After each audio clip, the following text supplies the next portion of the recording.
শবে মেরাজ উপলক্ষে নামাজ কি? আরে বেকুব, শবে মেরাজ উপলক্ষে নামাজ পড়া আমার নবীর সুন্নাত। শবে মেরাজ উপলক্ষে নামাজ পড়া নবী মুসা কালিমুল্লাহ সুন্নাত।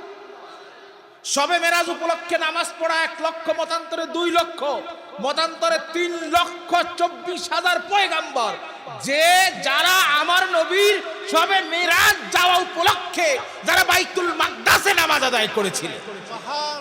তাইলে যারা বলে শবে মেরাজ উপলক্ষে নামাজ নাই, ওরা একটা শব্দ মুখস্থ করবো, ওরা বলেন ওরা তারা কিছু জানে, জানলেও তারা বুঝে, জানলেও না বুঝার ভেংসা ধরে এই ধরনের লোক আমাদের সমাজে আছে না নাই? তারা মুসলমান মনে করে, আসলে তারা মুসলমান। যেমন এই হোসেনপুর অনেক স্বর্ণ ব্যবসায়ী আছে, তারা ধরলেই বুঝে এটা অরিজিনাল স্বর্ণ না 2 নম্বর স্বর্ণ। তাদের অনেকের সাথে বোগদাদা আমার সাথে দেখা হয় যাইতে এবং আসতে, আমারে বলেন একটা সিটি গোল্ড স্বর্ণ আছে, দেখতে স্বর্ণের মতো, আসলে কি এটা স্বর্ণ? কথা বলেন, দেখতে স্বর্ণের, কথা বলতে হবে, দেখতে স্বর্ণের। যারা নবীর শানে বেয়াদবি করে তারা দেখতে মুসলমানের মতো, আসলে এক একটা আস্ত শয়তান। 2 হাত তুলে বলুন, এই শয়তান আমাদের সমাজে আছে না না?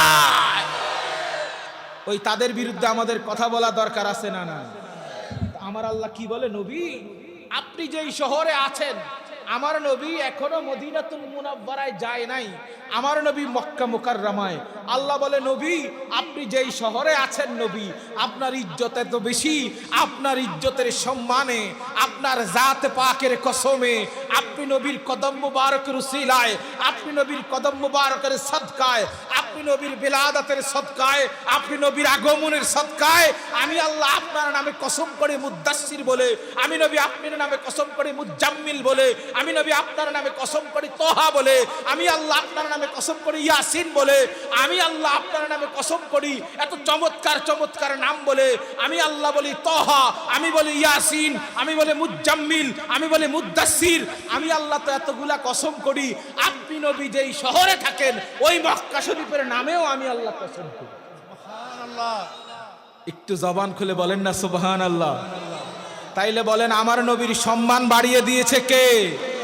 হাত তুলে বলি, নবীর ইজ্জত আছে না নাই? যারা নবীর ইজ্জত দেয় না তারা, এই যে আমার যুবক ভাইরা শব্দ ভুলে গেছে, বলেন যারা নবীর ইজ্জত দেয় না তারা, এক জবানে বলেন তারা বেয়াদবের সাথে কোনো ঘর সংসার, বলেন বেয়াদবের সাথে কোনো উঠা বসা, বেয়াদবের সাথে কোনো মহব্বত, কোনো সম্পর্ক কিচ্ছু নাই, তারা নবীর শানে বেয়াদবি করে। তো আল্লাহ কি বলে? আল্লাহ রাব্বুল আলামিন বলে, হাবিব ও আনতা হিল্লুম বিহাযাল বালাদ, হাবিব আমি ওই শহরের কসম করে বলছি, হাবিব যেই শহরে আপনি কদম দিয়ে চলাফেরা, যেই শহরে আপনি নবী ছোটবেলায় চলেছেন, আমি ওই শহরের কসম করে বলছি। এইবার আমার রব্বুল আলামিন কি বলে, একটু গভীর মনোযোগ। আল্লাহ বলে, হাবিব আপনার কসম তো খাইলাম, হাবিব আপনি নবীর কসম বললাম, হাবিব আপনি নবীর শহরের কসম বললাম, হাবিব আপনি যেই শহরে থাকেন তার কসম বললাম। এইবার আমার আল্লাহ কত চমৎকার শব্দ দিয়েছে। আল্লাহ বলে, ওয়া ওয়ালাদিন, হাবিব আপনার পূর্বপুরুষ যারা আছে, নবী ইব্রাহিম ও খলিলুল্লাহর কসমও করছি। সুবহানাল্লাহ। আল্লাহ বলে, ওয়া ওয়ালিদি, হাবিব ওই পূর্বপুরুষদের অধস্তন পুরুষ, মানে হাবিব আপনি নিজে। সুবহানাল্লাহ কন্যা। তো আল্লাহ গো, আপনি তো সরাসরি বলতে পারতেন, ও মুহাম্মদ তোমার কসম করে বলছি। হাবিব আল্লাহ আপনি এই নবী মুহাম্মদ না বলে আপনি কেন ওই শহরের কসম খাইলেন? আল্লাহ আপনি কেন নজমের কসম খাইলেন? আল্লাহ আপনি কেন সূর্যের কসম করলেন? আল্লাহ আপনি কেন তারকার কসম করলেন? আল্লাহ আপনি কেন বললেন ওয়াস-সামাই ওয়াত-তারিক? আল্লাহ আপনি কেন ওই তারকার কসম করলেন, ওই আকাশের শপথ করলেন? আবার আল্লাহ বলে ওয়াস-শামসি ওয়া-দুহাহা, হাবিব আল্লাহ গো আপনি কেন সূর্যের কসম করলেন? আল্লাহ বলে ওই ফজরের সময় যেই চন্দ্র যেই সূর্য উদিত হয়, আমি ওই ফজরের কসম করছি। আবার আল্লাহ বলে আমি তাহাজ্জুদের কসম করছি। আবার আল্লাহ বলে আমি রাত্রির গভীর অন্ধকারের কসম করছি। আবার আল্লাহ বলে আমি ওই তারকার কসম করছি। আল্লাহ আবার বলে আমি পূর্ণিমার চাঁদের কসম করছি। আল্লাহ গো এত কসম করার কাহিনী কি? আল্লাহ এত কসম করার কারণ কি? আমার আল্লাহ জবাব দেয়, কারণ আমি আমার নবীকে বিভিন্ন নামে ডাকতে ভালোবাসি, আমার নবীকে বড় মহব্বত করি, আমার নবীকে বড় তাজিম করি।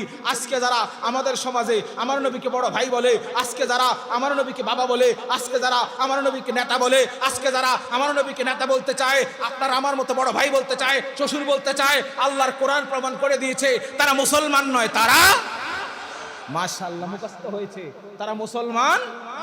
বলেন তারা মুসলমান।